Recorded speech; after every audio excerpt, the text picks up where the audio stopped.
after the Tokyo Games, you're probably still associating those big names like Nike to the big athletes, but there's a trend among elite female athletes in moving away from some of those gargantuan companies in favor of smaller sponsors. And Colleen Quigley is a steeplechaser who represented the United States at the 2016 Olympics, and she joins us now from Portland, Oregon. Thanks for joining us. Now, you left Nike this year for Lululemon, which is certainly not a small company, but smaller than Nike. Right. So I guess just to start off broadly, Colleen, why did you decide to make the change? Yeah, I mean, so many factors went into that, both personal as well as like financial.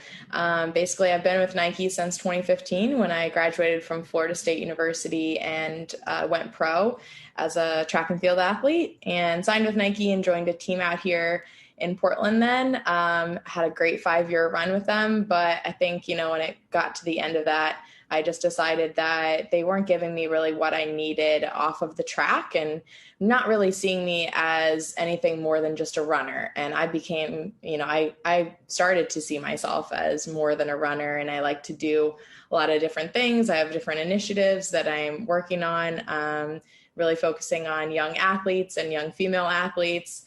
So Lululemon really supports me in all of those kind of endeavors and really values me, as that whole person, which is really what, drew me to them. So Colleen, then really what does an ideal partnership or sponsorship from one of these brands really look like? And why do you think you can get that perhaps again, Lululemon not being the smallest of brands, but why do you think you can get that from a smaller brand instead of a big brand like a Nike or an Adidas? Yeah, I mean, small examples it's a big thing to me. I have a movement on Instagram I call Fast Braid Friday, and I braid my hair and talk about how doing something so simple as, putting a braid in your hair can give you confidence and make you feel really good about yourself when you're trying to go attack a big challenge in your life. So I host braid bars sometimes when I'm in different cities for different events. Like if I'm in New York City for a race, I've hosted braid bars and invited girls and women to come out and get their hair braided for free and get little goodie bags. And we take pictures and just kind of make an event out of it. And that's something that I never got support in before, but now Lululemon wants to do more stuff like that with me. We're actually going to host one in October around the Chicago Marathon this fall.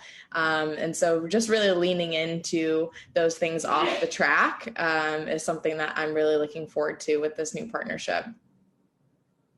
Now, Colleen, I guess for people who don't understand how the sponsorship world works, I mean, what do contracts look like when you're talking or engaging with these types of companies? I personally wouldn't know. I have 8-minute mile splits, so I don't think I'll ever find out. But what is it like when you engage with them and talk to them about, hey, this is what I want to do. This is what I feel like I should be properly paid for? Yeah, so traditionally it's very transactional. So you run this time, you qualify for this team, you place in, top 3, and you get paid this amount. And if you don't perform and you don't make the team and you don't get a medal, then you don't get paid. So it just is this very transactional relationship. Whereas my contract with Lululemon is much more inclusive. Like they see me as more than just kind of a results machine. And they realize the impact that I have on social media or the work that I do with young athletes all over the country, whether that's virtually during a global pandemic or whether that's putting on in-person camps with high school athletes or college or even grade school athletes. They really see all of those things. So it's more than just if you get a medal, you get paid. It's really seeing me as everything that I have to bring to the table. But that is a different model. And I would say that is atypical. Most of the contracts and how they work with track and field, and I'm guessing with lots of sports, but definitely for track and field, is very transactional. And really all of the kind of traditional brands really just see you as a results machine, and what you can perform and what you can give them on the track is really the only thing that they value. And so I was really proud to partner with Lululemon because they saw that there was so much more potential than that. And that was really just scratching the surface of what matters and what's important.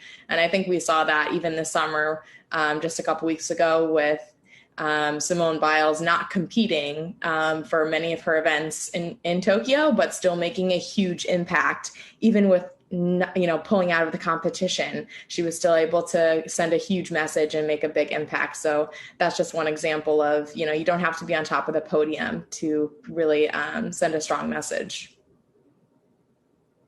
So we're running out of time here. Oh, go ahead, Kristen. Yes, stepping on. I have a 6-minute mile split, Brian. I just want to quickly say. Tell him. That's actually, it's a lie, Colleen. I'm actually totally lying. I run like 15-minute miles. It's actually really pathetic. But in the water, though, I'm good. I have a really quick question here for you, a two-parter. So one, you're calling these contracts really transactional. I'm just curious to know, one, how harmful that is, that transactional nature to athletes, particularly female athletes. And then two, I just have a bit of a pushback. What do you say then to the critics who say, okay, when you have a sponsorship or you have a contract, that is essentially a job. And like most of us, when you have a job, it is transactional. And if you don't perform, to the best of your ability, if you start dropping the ball, in the corporate world, you end up getting fired, or you might see some salary cutbacks. What do you say to that type of criticism? Yeah, I mean, I think the perfect example to that is Allison Felix. She's the most decorated track and field athlete of all time, and she was sponsored by Nike up until just a couple of years ago when she decided to get pregnant and had her daughter, Cammie, and Nike wasn't going to support her through that pregnancy. And so she decided to step away and sign with another brand. And actually this summer with her daughter at home, because they weren't allowed to travel, but with Cammie watching, she got a medal in 2 events, a gold in the 4x4 and a bronze in the 400. And I think matched or was her second fastest time that she'd ever run in her life. And this is, not her first Olympic Games. She's been to 5 games now. And it's just amazing to watch her go through that whole struggle and really believe in herself and know that she could do that. At least I think she knew that she could do that and come out and say, I can be a mom, I can go through this and still be an athlete and do my job. And I think she knows she'll have an impact far after she's done running and racing as well, because she stood up for herself in that way. So that's just one example, but there's many examples like that of athletes who put themselves first and believed in themselves and just ended up with a great message. And then lastly, you ran at Florida State, and I guess I'm just wondering if I could get your color on just the change in the NCAA policy with now allowing athletes to profit off of their name, image, and likeness. Yeah. Do you think that would have changed the game for you personally? Would you have tried to engage with sponsors if you were in school now and able to do this? Yeah, I mean, even I graduated in 2015. I remember getting Instagram when I was in college, which makes me feel so old. But college athletes now are so savvy and they really do know how to market themselves. They know how to share their journey and kind of share with their followers, just like the pros do. And actually, to be honest, they do it a lot better than some professional athletes do, sharing the ins and outs of their training and kind of ups and downs of what they're going through. And that's really what the fans want to see. That's, what they kind of tune in for. So I'm all for it. And I'm definitely been talking to some college athletes about how they can really utilize NIL and monetize off their, name, image, likeness during their time in college. And I think it's awesome and gives more power to the athletes and lets them really tell their own story and be in charge of their life and in charge of their future. Don't feel bad. I think Kristen got an Instagram even after that, so I think you're good. But Olympian Colleen Quigley, thanks again for hopping. If you feel old, I feel even older. My God, it's wild. Yeah, it is. It's wild. But I'm looking to go through 2024, even 2028. 2028 will be in LA, 2024 in Paris. So I ain't done yet. All right, we'll keep an eye on that. Olympian Colleen Quigley, thanks again for stopping by Yahoo Finance this afternoon.